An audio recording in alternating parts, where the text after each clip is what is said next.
గాజాకు ఇజ్రాయెల్కు మధ్య ఉన్న ఇష్యూ, ఆ ఇద్దరి మధ్యకే ఉన్నదనుకునే ఇష్యూ ఇప్పుడు ఆ పరిధి దాటిపోయిందా?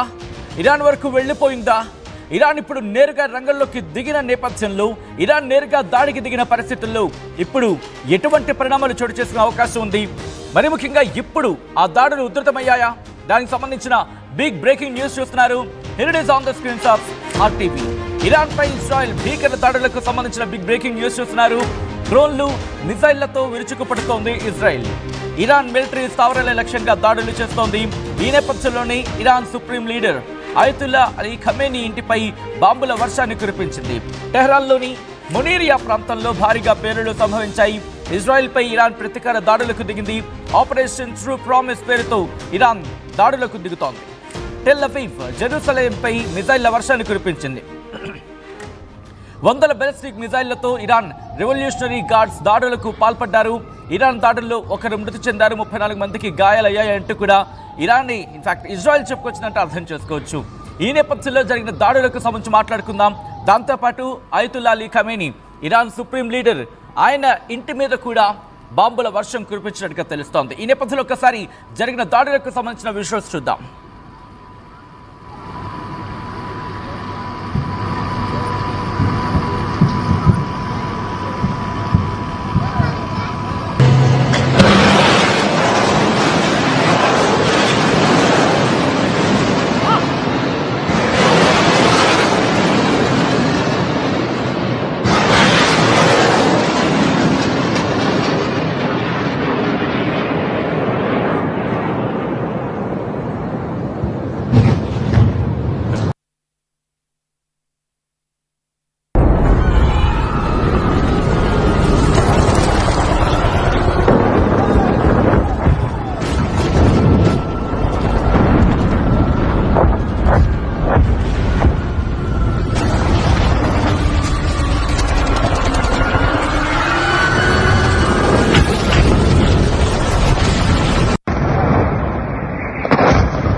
విజువల్స్ మీరు చూస్తున్నారు.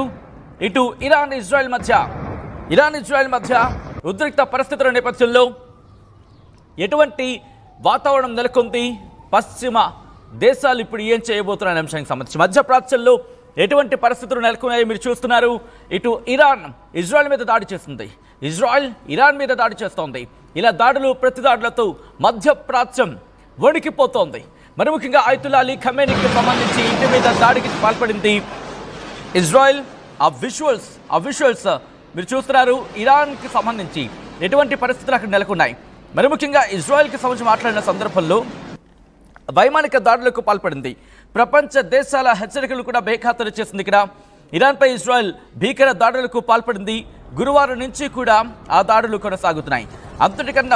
దానికన్నా ముందు ఇరాన్ ఇజ్రాయెల్ మధ్య జరుగుతున్న యుద్ధంలో కీలక పరిణామం కింద చెప్పుకోవాలి. ఎందుకంటే Iran supreme leader Ayatollah Ali Khamenei ఇంటి మీద, ఆ ఇంటికి సమీపంలో వైమానిక దాడులు జరిగాయి. ఇన్ఫాక్ట్ ఆ ఇంటి మీద వైమానిక దాడులు జరిగాయి. ఇంటికి సమీపంలో ఆ దాడులకు సంబంధించి ఆ ఇబ్బందికర వాతావరణం జరిగిందంటూ కూడా ఇరాన్ మీడియానే చెప్పడం ఇప్పుడు దీనికి సంబంధించి ప్రస్తుతం సంచలనంగా మారింది. తెహ్రాన్లోని మునీరియా ప్రాంతంలో ఖమేనీ నివాసం దగ్గర వైమానిక దాడులు జరిగాయి. ఆ పేలుడుకు సంబంధించిన వీడియోలు ప్రస్తుతం ఇరాన్ మీడియా ప్రసారం చేస్తోంది. అదిగో బ్లాక్ అండ్ వైట్లో మీరు చూస్తున్నారు కదా, అదే Iran supreme leader Ayatollah Ali ఖమేనీకి సంబంధించి ఇంటి మీద దాడికి సంబంధించిన విజువల్స్. ఈ నేపథ్యంలోని ఆ దాడి ఒక్కసారిగా సంచలనంగా మారింది. శుక్రవారం అర్ధరాత్రి నుంచి శనివారం ఉదయం వరకు కూడా పెద్ద పేలుళ్లు సంభవించాయంటూ కూడా ఇరాన్ మీడియా చెప్పుకొచ్చినట్టు అర్థం చేసుకోవచ్చు. దీంతో పాటు ఇరాన్ ప్రెసిడెంట్ ఆఫీస్ దగ్గరలో కూడా వైమానిక దాడులు జరిగాయంటూ కూడా ఇరాన్ మీడియా చెబుతోంది. ఇక తెహ్రాన్లోని మెహరాబాద్ ఎయిర్పోర్ట్ సమీపంలో, ఎయిర్ బేస్ సమీపంలో కూడా భారీ పేలుళ్లు సంభవించిందంటూ కూడా ఇరాన్ చెబుతోంది. దాంతోపాటు ఇంకా ఏమంటుందంటే, ఇక్కడ ప్రపంచ దేశాలకు సంబంధించి ఆ ప్రపంచ దేశాలు ఇచ్చిన హెచ్చరికలని ఇరాన్ కావచ్చు, ఇజ్రాయెల్ కావచ్చు, ఇన్ఫాక్ట్ ఇజ్రాయెల్ మీద ప్రస్తుతం మాట్లాడుకోవడం జరుగుతోంది. ప్రపంచ దేశాల హెచ్చరికలని ఇజ్రాయెల్ బేఖాతరు చేస్తుంది, ఇరాన్పై దాడులకు పాల్పడింది. ఈ నేపథ్యంలోని గురువారం అర్ధరాత్రి కావచ్చు, శుక్రవారం కావచ్చు, ఈ రెండు రోజులు కూడా ఇరాన్లోని టెహ్రాన్కి సంబంధించిన పరిసర ప్రాంతాల్లో వైమానిక దాడులు జరిగాయి. ఆపరేషన్ రైజింగ్ లయన్ అంటూ న్యూక్లియర్ న్యూక్లియర్ ఇన్స్టలేషన్స్ కావచ్చు, న్యూక్లియర్ ఫెసిలిటీస్ మీద ఇరాన్ న్యూక్లియర్ ఫెసిలిటీస్ మీద, న్యూక్లియర్ ఇన్స్టలేషన్స్ మీద దాడులకు పాల్పడింది. దాంతోపాటు మిలిటరీ బేసెస్ని లక్ష్యంగా చేసుకొని బాంబుల వర్షాన్ని కురిపించింది. ఈ దాడిలో Iran army chief Mohammad Bagheri, అలాగే IRGC Iran revolutionary guards corporation IRGCకి సంబంధించిన కీలకమైన commander in chief Hussein Salami కూడా మరణించారు. వీళ్లతో పాటు మరికొంతమంది టాప్ మిలిటరీ కమాండర్స్, దాంతోపాటు 3 సైంటిస్టులు కూడా మరణించారు. శుక్రవారం కూడా వందలాది డ్రోన్లు, మిసైళ్లతో ఇజ్రాయెల్పై ఇరాన్ ప్రతిదాడికి పాల్పడింది. ఈ ప్రతీకార దాడులతో తామేంటో చూపించాము, ప్రపంచానికి చూపించాము, ఇజ్రాయెల్ కూడా తామంటే ఏంటో చూపించామంటూ కూడా చెప్పుకొచ్చింది. సలామీ మృతికి ఇరాన్ అధికారిక మీడియా సంస్థ కూడా ధృవీకరించినంత అర్థం చేసుకోవచ్చు. దాంతోపాటు ఇక్కడి నుంచి ఆగము, ఎందుకంటే మేమంటే ఏంటో చూపించాల్సిన ఆ టైం వచ్చేస్తుంది. ఇప్పుడు కనుక మేము వెనక్కి తగ్గితే ఇది కరెక్ట్ కాదు, అందుకే మేమంటే ఏంటో ఇజ్రాయెల్కి తెలిసొచ్చేలా చేస్తామంటూ ప్రతి దాడులకు దిగింది ఇరాన్. ఇక్కడ విజువల్స్ మీరు చూస్తున్నారు. ఇన్ఫాక్ట్ అయతుల్లా అలీ ఖమేనీ కూడా ఒక స్టేట్మెంట్ ఇచ్చాడు. ఆ బయట కూడా కుదిరితే అయతుల్లా అలీ ఖమేనీ ఒక బయట కూడా ఇచ్చాడు. ఎందుకు ప్రతి దాడికి దిగుతున్నాం, తామంటే ఏంటో కూడా చెప్పాడు. అంతకన్నా ముందు ఆ బయటికి వెళదాం. అంతకన్నా ముందు ఆ విజువల్స్ మీరు చూస్తున్నారు కదా, ఆ పోరింగ్ ఆఫ్ విజువల్స్, ఆ పోరింగ్ ఆఫ్ ఒక విధంగా చెప్పాలంటే బెరేజ్ ఆఫ్ మిసైల్స్ అంటూ ఉంటారు. అంటే 1 కాదు 2 కాదు, వందలాది మిసైల్స్, వందలాది క్షిపణులు వెళ్ళి దాడికి దిగాయి. ఇజ్రాయెల్ ప్రయోగించిన వందలాది క్షిపణులు ఇరాన్ మీద దాడికి దిగాయి. ఒకసారి ఆ విజువల్స్ చూద్దాం.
మా మీదే దాడికి దిగుతారా? మా సుప్రీం లీడర్ మీదే దాడికి పాల్పడతారా? మీకెంత ధైర్యం, మీకెన్ని గుండెలు? మా గుండెల మీదే వచ్చి మిసైళ్లతో విరుచుకు పడతారా? మేమంత చులకనగా కనిపిస్తున్నామా? మేమంటే అంత చులకనా మీకు? మేమంటే ఏంటో తెలుసా? మేము ఆ సత్తా అంటే ఏంటో తెలుసా? ఇది ఇరాన్ ఇజ్రాయెల్కి చెబుతున్న మాటలు, నా మాటలు కాదు. ఇక మిమ్మల్ని